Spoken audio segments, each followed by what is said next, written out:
If you have a really good roast and you think it could be funny, I'm never opposed to that. Yo, what is up, guys? In today's video, we have the amazing Neato Queen with us for episode 4 of Talk It League. If you guys enjoy having content creators on the channel, be sure to leave a like and drop a comment below on who you want to see on next week's episode. And don't forget, if you're new, make sure to subscribe to the channel for more Rocket League content.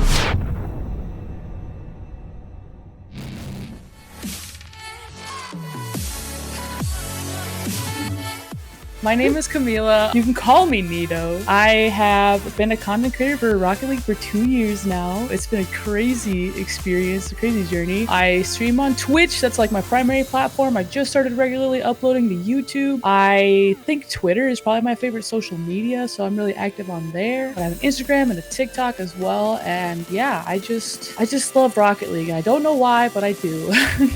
And I play a lot of 1v1s on my stream usually, so I have a lot of people coming through just to participate in a 1v1 with me. I also spectate tournaments, and I just started actually hosting my own show matches, so that's a really exciting thing that I started doing. But that is me. That is what I've been doing. I have a lot of small goals and a lot of big goals, but so far it's been pretty awesome. Twitch.tv/Neato is my Twitch. On Twitter, I'm Neato Queen RL, and on Instagram, I'm Neato Queen. Same with TikTok. It just like keeps condensing. I'm trying to get everything to be Neato, but it's tough. Straight into the questions. How did you become a content creator? I've always wanted to stream gaming. I've been a gamer since I was born, pretty much. Getting into content creating didn't happen until after I met Kevin. So was that after the whole Rockets Engaged? Good save. Yeah, so Kevin and I met. We didn't know that title existed until after we got engaged. When we met in the game, and we became friends, and he kind of like showed me the world of He kind of showed me the world of Rocket League esports. He first introduced me to Johnny Boy show matches, so that's kind of why I'm like a really big 1v1 main. I was gonna say, 'cause you're the second 1v1 main that we've had on here. It's just one of those things where I grew really attached to that, and I was like, man, that's really cool. It'd be really cool to do that. And I was working at Starbucks as a manager at the time. He was like, no, you know what, you should go for it. That was my bad. I went for it, but I should have just waited for the challenge. So the Rockets Engaged was kind of the first thing, and then you just started getting pushed more and more into content creation, kind of? So I started streaming because Kevin was like, yeah, just start doing it. Like, you'll have a lot of fun. And so I set some goals to get affiliate and just stream for fun with my friends, and it just grew into something that I didn't expect it to, and eventually I started making around the same amount on Twitch than on Starbucks. But I knew in the back of my head, I'm like, it's not like a guaranteed income, so it's really risky. Yeah, he just kind of pushed me to do that, and then I actually have my most viewed clip on my Twitch is my our proposal clip, because he proposed to me. Yeah, he proposed to me on my stream. It was my first birthday stream that I had ever done, and I had been streaming for a couple of months, and it was actually a really big stream, and it was pretty crazy. So yeah, he proposed to me on my birthday, and then it wasn't until like we had heard about the Rockets Engaged couple, the first one. We were like, man, that's a super cool thing. And Durkin was actually watching my stream, and he is a community specialist for Rocket League. Right. I believe that's what his title is. And he heard our story, and he was like, wait, what? Really? And I was like, yeah, I met Kevin playing Rocket League, and he asked me to TM him, and he actually got the exact info for the match that we met in. And it was like, yeah, he found it. He was like, oh, okay, she had the record of it. So he's like, it was like December 7th at like, it was at a weird time. It was like 10 a.m. PST. So it was like noon and like 1 p.m. for us, because we lived in different states at the time, just like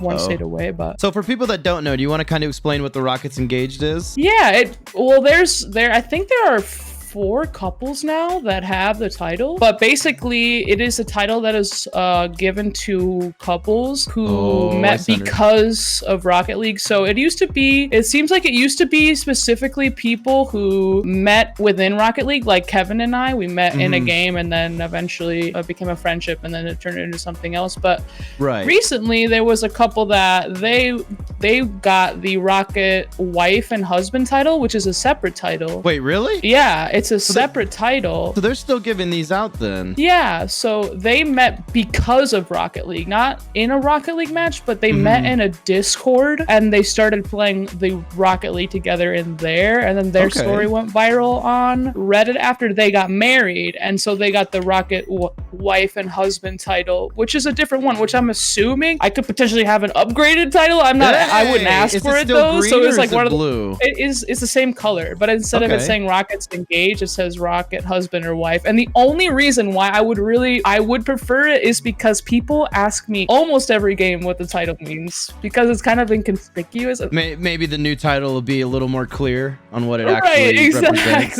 Exactly.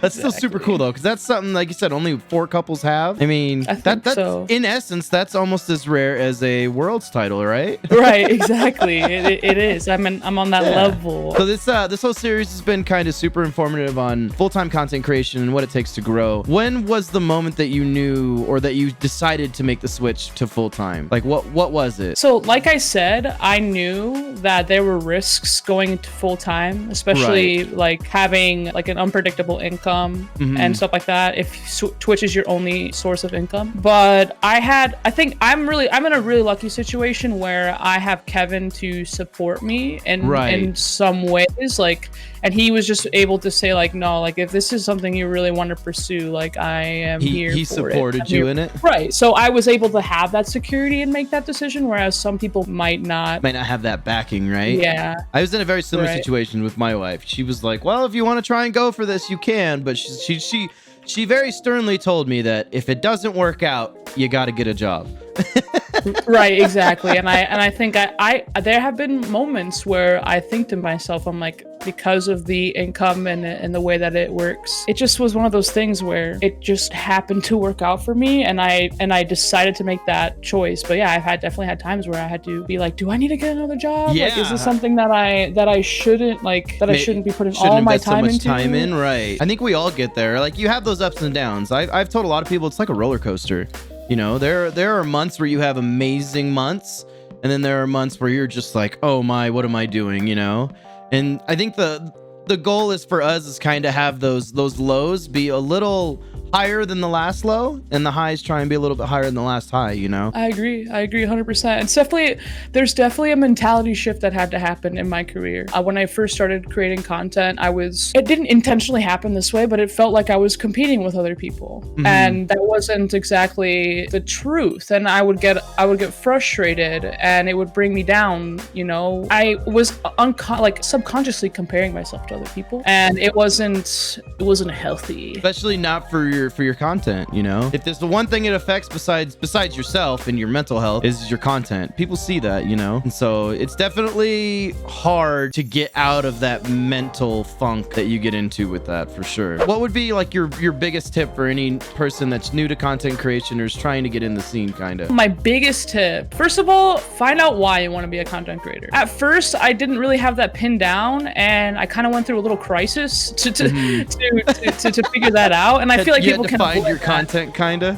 Yeah, like I was like, why am I doing this, like, and stuff like that. And I was really overwhelmed at one point. But I think that can be avoided if you really figure out like, first of all, why is it interesting to you? Like, I feel like there's a lot of people that they'll see people creating content like, wow, this person's playing video games and making a living. That's what I want to do. There's so much more that goes into it that I feel like people don't think about it firsthand. So as long as you have that in the back of your mind, like, I'm ready to put in the hours and try and create something unique of this game, because content creating, there's a huge spectrum, because there's a spectrum of skill and also just like creativeness, and because obviously I'm not a pro, right? You and I we're not pros. No.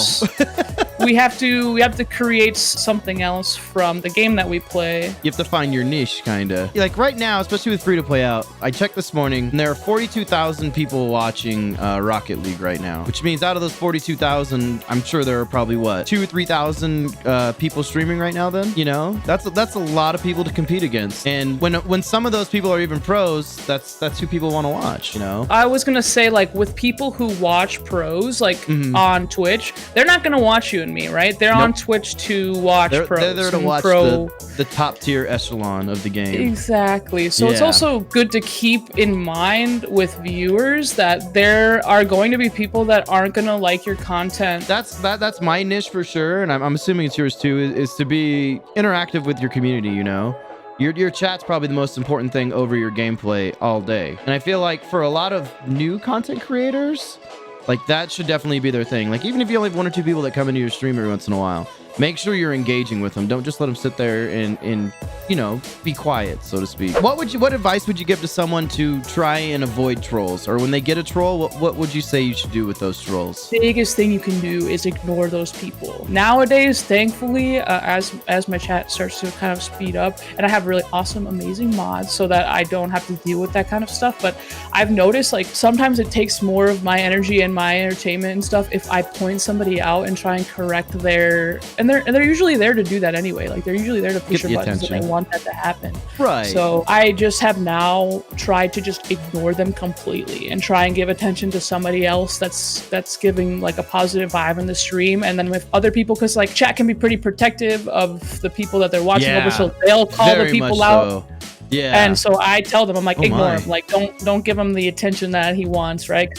If you have a really good roast and you think it could be funny, I'm never opposed to that. I'm never opposed to that. But it's also out of it. Right, you also have to. There's a line, and also you can't let it, because it can get like so. It can get out of hand. I hope you enjoyed that video. Who do you want to see on next week's episode of Talk It League? Be sure to leave a comment below, letting me know, and be sure to check out one of our last episodes of Talk It League with Widow or King Rainy.